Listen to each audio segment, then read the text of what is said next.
यह दुनिया का अंत है। चांद खून की तरह लाल हो गया है, पहाड़ गिर रहे हैं, टिड्डियों की एक नई प्रजाति फैल रही है। यह ऐसी कुछ विचित्र छवियां हैं जो हमें बाइबल में मिलती है और जिन्हें अपोकलिप्टिक कहा जाता है। वैसे तो अधिकांश लोग बाइबल के शब्द एपोकैलिप्स का अर्थ संसार का अंत मानते हैं, लेकिन वास्तव में इसका अर्थ ये बिल्कुल नहीं है। तो आइए बात करते हैं कि बाइबल के अपोकलिप्टिक साहित्य को कैसे पढ़ा जाए। रुकिए, तो क्या अपोकलिप्स का मतलब दुनिया का अंत नहीं है? नहीं, एपोकैलिप्स एक यूनानी शब्द है जिसका अर्थ है पर्दा हटाना या प्रकाशित करना। एपोकैलिप्स का मतलब अचानक किसी वस्तु को वास्तविक रूप में देख लेना है जिसे आपने पहले कभी ना देखा हो। क्योंकि कई बार मैं चीजों को वैसे नहीं देखती हूँ जैसे वे वास्तव में होती है। सही कहा, हम सब संसार को देखने के ऐसे जाने पहचाने तरीके विकसित कर लेते हैं जो हमारी दृष्टि को सीमित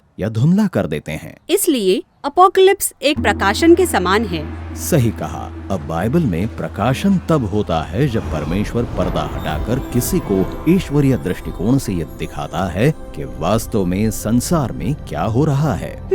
उदाहरण के लिए यशाया भविष्यवक्ता को लीजिए। वो एकाएक एक दर्शन के द्वारा परमेश्वर के सिंहासन कक्ष में जा पहुंचता है। ओह हाँ, वह परमेश्वर के मंदिर में है जिसका वर्णन स्वर्ग और पृथ्वी के बीच एक पुल की तरह किया जाता है। वहाँ परमेश्वर उसे इस्राएल के भूत, वर्तमान और भविष्य से संबंधित एक ईश्वरीय दृष्टिकोण देता है। हाँ, ताकि यशाया अपने समय में परमेश्वर के लोगों को शांति और तसल्ली दे सके। या पौलुस प्रेरित के विषय में सोचिए, जो यीशु के अनुयायियों की लहर को रोकना चाहता था, लेकिन फिर अचानक यीशु का दर्शन पाकर उसके कदम रुक जाते हैं। हाँ, उसे इस बात का एहसास होता है कि वह उसी बात का विरोध कर रहा है जिसकी आशा उसे हमेशा से थी, और यह उसके जीवन की दिशा को बदल डालता है।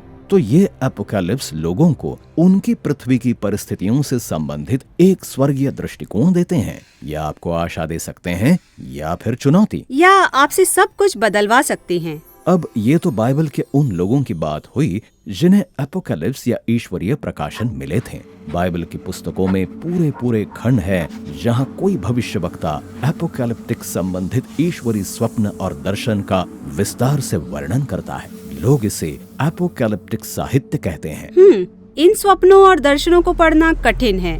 मेरा मतलब है कि ये विचित्र छवियों से भरे हुए हैं। चलिए दानियल को देखते हैं। वह अंधेरे समुद्र में से भयंकर जंतुओं को निकलते हुए देखता है जो भूमि पर लोगों को रौंदते हैं, और फिर एक व्यक्ति जिसे मनुष्य का पुत्र कहा गया है वह ऊंचे पर उठाया जाता है कि संसार पर प्रभुता करे।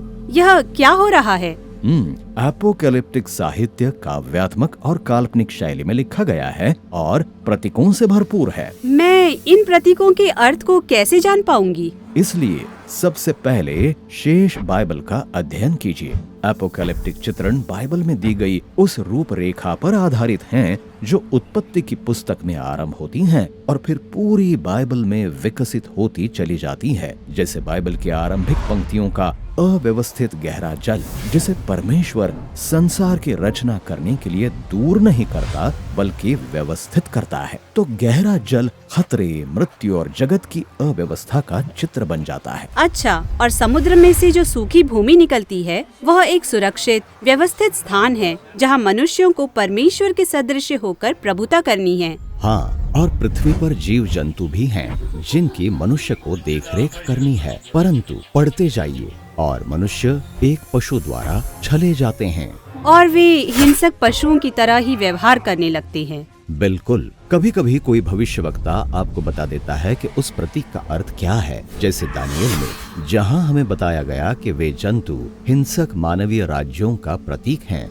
परंतु अधिकतर लेखक ये मानकर चलते थे कि आप ये बात जानते हैं कि बाइबल में दी गई कहानी के आधार पर किसी चित्र का अर्थ को कैसे समझना चाहिए। बिल्कुल। अब आइए बाइबल की अंतिम पुस्तक प्रकाशित वाक्य में चले, क्योंकि यह एक बहुत ही लंबा दर्शन है। यहाँ सब कुछ अपोकलिप्स से संबंधित है। हाँ, ऐसे ही है। ये यूहन्ना के दर्शन से आरंभ होता है जिसमें वो परमेश्वर के सिंहासन कक्ष तक जा पहुंचा है और जहां वो जी उठे यीशु को संसार के राजा के रूप में ऊंचे पर विराजमान देखता है। हाँ, परंतु यीशु यहाँ एक लहूलुहान मेमने के रूप में दिखाई देता है।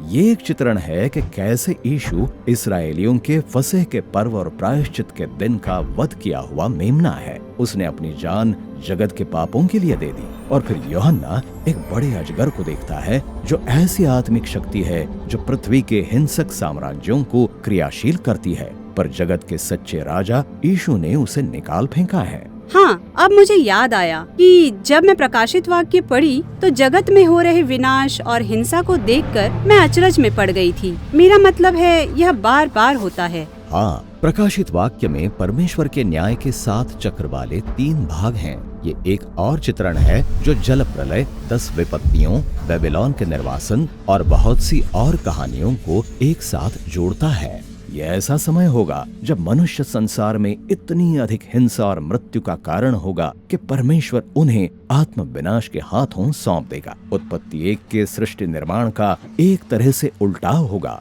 क्योंकि परमेश्वर संसार और मनुष्यों को अनुमति देगा कि वे अंधकार और अव्यवस्था में फिर से डूब जाएं।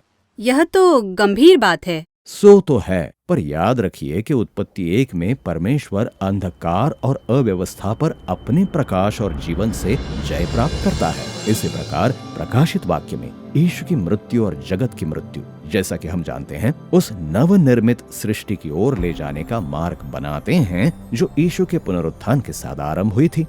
और जब प्रकाशित वाक्य में ऐसा लगने लगता है कि मानो संसार का अंत होने वाला है, पर असल में ये एक नवनिर्मित संसार का आरंभ है, जहाँ स्वर्ग और पृथ्वी अब एक हो चुके हैं और परमेश्वर के स्वरूप में रचे गए मनुष्य अब सृष्टि पर परमेश्वर के प्रेम और सामर्थ्य के द्वारा राज्य कर रहे हैं। अच्छा, यह सब बहुत ज्यादा है समझने के लिए। हाँ, वो तो है। और इन पुस्तकों में अभी बहुत कुछ है जिसे समझना कठिन है, परंतु एपोकैलिप्टिक साहित्य का उद्देश्य बहुत स्पष्ट है कि हमें अपनी सांसारिक परिस्थितियों के विषय में एक स्वर्गीय दृष्टिकोण मिले, ताकि परमेश्वर के लोगों की हर पीढ़ी को प्रेरणा, शांति और भविष्य के लिए आशा मिल सके। बढ़िया, हमने यह कर दिखाया। इस श्रृंखला में अर्थात बाइबल को कैसे पढ़े श्रृंखला में हमने लेखन की सभी शैलियों को देखा, वृत्तांत, काव्य, प्रवचन। और हमने सीखा कि बाइबल के सब मुख्य खंडों को कैसे पढ़ना चाहिए। हाँ, यह अति उत्तम और सुंदर साहित्य है